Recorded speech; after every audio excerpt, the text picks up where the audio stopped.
Ce guérisseur abusait de ses patients. Avant de suivre l'histoire, merci de s'abonner et d'activer la cloche de notification.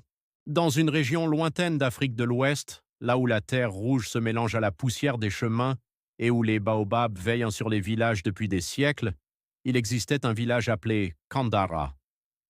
Kandara n'était pas grand. Quelques cases rondes, des toits de paille, des enfants qui couraient dans les champs de mil et des femmes qui pilaient le maïs au rythme des mortiers. Mais malgré sa petite taille, ce village était connu dans toute la région pour une chose, son docteur guérisseur. Cet homme s'appelait Kofi. Depuis des années, Kofi soignait les malades avec des plantes, des racines et des poudres mystérieuses qu'il gardait dans de petites calebasses. On racontait qu'il avait appris la médecine des plantes auprès d'un vieux maître qui vivait autrefois au fond de la forêt sacrée. Et dans tout Kandara, les gens disaient en souvent: quand la maladie est trop forte pour les hommes, il faut aller voir Kofi. Alors chaque semaine, des malades arrivèrent de loin. Certains marchaient des heures sous le soleil. D'autres venaient portés sur le dos d'un parent. D'autres encore arrivaient au lever du soleil, espérant être les premiers à être reçus. Et souvent, Kofi réussissait. Les enfants fiévreux guérissaient. Les blessures se refermaient. Les maux de ventre disparaissaient. Petit à petit, sa réputation grandit. Mais comme disent les anciens, quand l'arbre devient trop grand, il oublie parfois la terre qui nourrit ses racines. Car avec le temps, quelque chose changea dans le cœur du docteur. Kofi commença à aimer le pouvoir que lui donnait son métier. Les gens le respectaient. Ils lui apportèrent des poulets, du mil, parfois même de l'argent. Et surtout, ils lui faisaient confiance. Parmi ceux qui venaient le consulter, il y avait beaucoup de femmes. Certaines venaient pour des douleurs, d'autres pour des maladies mystérieuses. Certaines cherchaient simplement un remède que personne d'autre ne pouvait leur donner. Et Kofi profitait parfois de cette confiance. Il parlait doucement. Il promettait des traitements spéciaux. Et certaines femmes, fragiles, inquiètes pour leur santé, se laissaient convaincre. Dans le village, personne ne parlait de ces choses. Car accuser un guérisseur était dangereux. Les gens préféraient se taire. Mais les esprits, eux, voient tout. L'arrivée d'Amina. Un soir de saison sèche, alors que le vent chaud soufflait sur les champs, une jeune femme arriva à Kandara. Elle s'appelait Amina.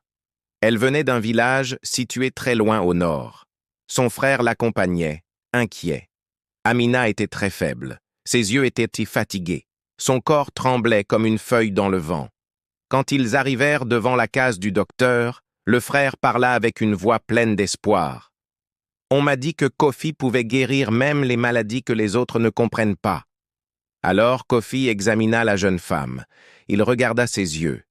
Il toucha son front. Il lui fit boire une décoction amère. Puis il dit « Sa maladie est profonde, mais je peux essayer de la soigner. » Le frère remercia le docteur encore et encore. Il laissa sa sœur sous la surveillance de Kofi pendant plusieurs jours pour recevoir les traitements. Et c'est ainsi qu'Amina resta dans la case du guérisseur. Les premiers jours, elle semblait aller un peu mieux, mais sa maladie était forte, très forte. Et malgré les plantes, malgré les potions, son état ne s'améliorait pas vraiment. Les nuits passaient, et dans la solitude de sa case, Kofi oublia encore une fois la sagesse que doit garder un guérisseur. Amina, faible et dépendante de ses soins, ne pouvait rien dire. Les jours suivants, sa santé continua de décliner. Puis, un matin, avant même que le soleil ne se lève, Amina mourut. Le silence du village. Quand la nouvelle arriva au village, les habitants furent tristes. Car même si elle venait de loin, une mort reste une tragédie. Le frère d'Amina pleura longtemps. On enterra la jeune femme selon les traditions. Sa tombe fut creusée près d'un grand fromager, un arbre ancien que les anciens disaient habité par les esprits. Le vent soufflait doucement ce jour-là, et certains dirent qu'il portait des murmures. Mais personne n'écouta vraiment. La vie continua. Les champs de mil devaient être cultivés. Les enfants devaient manger. Et Kofi continua son travail. Mais quelque chose avait changé, car cette nuit-là, Le docteur ne dormit pas. La première nuit. Au milieu de la nuit, Kofi se réveilla brusquement. Il avait entendu quelque chose. Un murmure. Très faible. Presque comme un souffle. Il regarda autour de lui. La case était vide. Il se leva, sortit dehors, regarda la cour. Rien. Seulement la lune. Et le silence. Il retourna se coucher. Mais quelques instants plus tard, la voix revint. Une voix douce, mais triste. Kofi. Le docteur se redressa, le cœur battant. Qui est là? Aucune réponse. Seulement le vent. Les nuits suivantes, les jours passèrent, et chaque nuit, la voix revenait, toujours la même, toujours près de son oreille. Kofi, pourquoi as-tu abusé de la confiance des malades? Au début, le docteur pensa qu'il rêvait. Mais bientôt, les rêves devinrent plus forts. Il voyait Amina, debout près du fromager. Son regard était calme, mais rempli de tristesse, et elle disait toujours la même chose. La vérité doit sortir. Kofi commença à changer. Il mangeait moins. Ses mains tremblaient. Les malades remarquèrent que ses potions perdèrent leur efficacité. Même les anciens du village commencèrent à murmurer. Une nuit, alors que la pluie tombait doucement sur les toits de paille, Kofi vit quelque chose qui le glaça. Dans son rêve, ou peut-être dans la réalité, Amina était dans sa case. Elle ne parlait pas. Elle le regardait seulement. Puis, elle montra la place du village, et elle dit « Là, tu diras la vérité. » Le docteur se réveilla en criant. Il comprit alors une chose. Les esprits ne le laisseraient jamais tranquille. Le lendemain matin, avant même que le soleil ne se lève complètement, Kofi marcha vers la place du village. Les anciens étaient déjà assis sous l'arbre à palabres. Quand ils virent le docteur arriver, ils furent surpris, car il semblait fatigué, presque brisé. Kofi s'agenouilla devant eux, et pendant un long moment, il ne parla pas. Puis il dit enfin « Les esprits me poursuivent. Ils ne me laisseront pas en paix tant que je n'aurai pas dit la vérité. » Les anciens restèrent silencieux.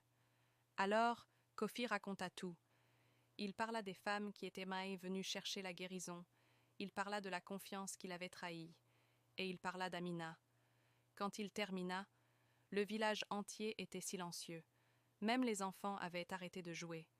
Le vent passa doucement dans les feuilles du baobab. Alors le plus vieux des anciens se leva, et il dit « Celui qui soigne les autres doit garder un cœur plus pur que l'eau de pluie. Toi, tu as oublié cela. » La réparation. Les anciens décidèrent que Kofi ne pouvait plus être le guérisseur du village pendant longtemps, mais ils lui donnèrent une chance de réparer ses fautes.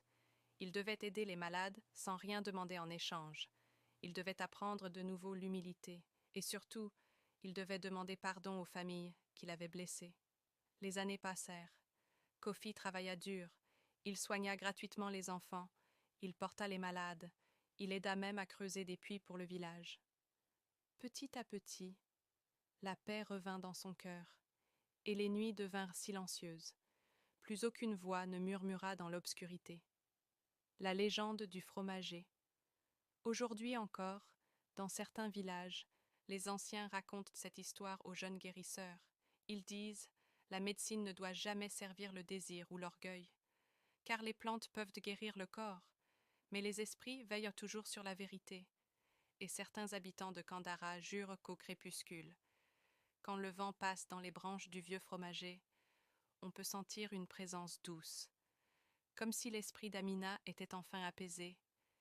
Et c'est pour cela que les anciens disent toujours « Celui qui cache la vérité peut tromper les hommes, mais jamais les esprits. » Dites en commentaire la punition que Kofi-gu méritait selon vous. Et surtout, n'oubliez pas de s'abonner et activer la cloche de notification.